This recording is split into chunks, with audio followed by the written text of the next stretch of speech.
আমি এখন দাঁড়ায় আছি বাংলাদেশের ঐতিহ্য এবং সংস্কৃতির অন্যতম সুন্দর নিদর্শন লালবাগ কেল্লার সামনে, যার নির্মাণ কাজ শুরু হয় ১৬৭৮ সালে। ষষ্ঠ মোগল সম্রাট অরঙ্গজেবের ছেলে বাংলার সুবেদার হিসেবে নিয়োজিত হলে এই কেল্লার নির্মাণ কাজ শুরু করেন। কিন্তু ওইদিকে দিল্লিতে শুরু হয় এক নতুন বিদ্রোহ, সেটা হচ্ছে মারাঠা। এবং মারাঠাদের দমন করার জন্য অরঙ্গজেব তার পুত্রকে আবার দিল্লিতে প্রেরণ করেন। এবং এই সময় বাংলার ২ বছর পর নতুন সুবেদার নিযুক্ত হন শায়েস্তা খান। ১৬৮০ সালে কেল্লার কাজ আবার পুনরায় তিনি শুরু করেন।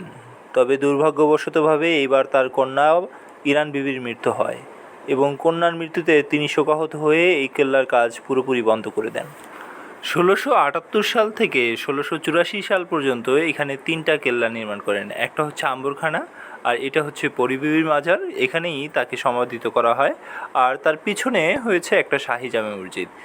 এমন রৌদ্রোজ্জ্বল বিকালে আমরা এখন ঘুরে বেড়াবো পুরো জায়গাটা, এবং সাথে আপনাদেরকেও দেখাবো এখানে কি কি আছে এবং কি কি নিদর্শনের ইনফরমেশন আপনারা পাবেন। চলেন আমরা ঘুরে দেখি। সুবেদারদের বিশ্রামাগার এবং শাসন কার্য পরিচালনার জন্য এই কেল্লাটা তৈরি করা হয়। যেহেতু পুরো কেল্লার কাজই নির্মাণ কাজ অসমাপ্ত থেকে যায়, সেই সুবাদে এইটার কাজও আর শেষ হয় না এবং এখানেও অসমাপ্ত থেকে যায় সেই পুরো কেল্লার কাজটা। কাজ অসমাপ্ত থাকলেও মোগল আমলের কারিগরদের যে হাতে জাদু আছে তা এই নিদর্শনগুলো দেখলেই বোঝা যায়। প্রতিটা দেওয়ালে, প্রতিটা পরতে লেগে আছে সেই মোগল শাসনের স্মৃতিগুলো। শত শত বছর আগে কোনো আধুনিক প্রযুক্তি না থাকা সত্ত্বেও তারা এত সুন্দর কেল্লাগুলো যে কীভাবে নির্মাণ করতো, একমাত্র তারাই হয়তো এটা ভালো জানে। তবে চলেন এখন আমরা আপনাদেরকে আম্বরখানার ভিতরে নিয়ে যাই। ভিতরের প্রবেশপথে ২জন ব্যক্তি দাঁড়িয়ে আছে, তাদের পাশ কাটিয়ে আমরা চলে যাচ্ছি। তবে আজকে সরকারি ছুটির দিন হওয়াতে পর্যটকের ভিড় অনেক বেশি।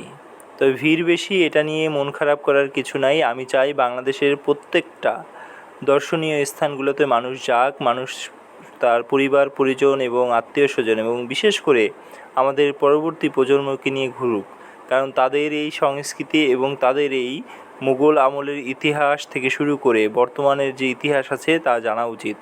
ঘরে বসে থাকলে কিন্তু এটা কখনোই পাওয়া সম্ভব নয়। খুব চমৎকার একটা দৃশ্য চোখে পড়লো। মাদ্রাসা থেকে উস্তাদ তার ছাত্রদেরকে নিয়ে আসছে এবং পরিবার পরিজনদেরও তাদের বাচ্চাদেরকে নিয়ে আসছে এত সুন্দর বিকেলটা উপভোগ করার জন্য। আর এত সুন্দর কেল্লাটাতে কিভাবে যাবেন সেটা এখন বলে দিচ্ছি। ঢাকার প্রাণকেন্দ্র পল্টন, গুলিস্তান অথবা শাহবাগ থেকে ৬০ টাকা অথবা ৭০ টাকা রিক্সা ভাড়া দিয়ে আপনারা চলে আসতে পারেন লালবাগ কেল্লায়। আর এটার ভিতরের প্রবেশ মূল্য মাত্র ৩০ টাকা। ৩০ টাকা একটা টিকিট কেটে আপনারা কিন্তু চলে আসতে পারেন এবং পরিবার পরিজন, আত্মীয় স্বজন, বন্ধুবান্ধব নিয়ে এরকম সুন্দর একটা বিকেল উপভোগ করতে পারেন।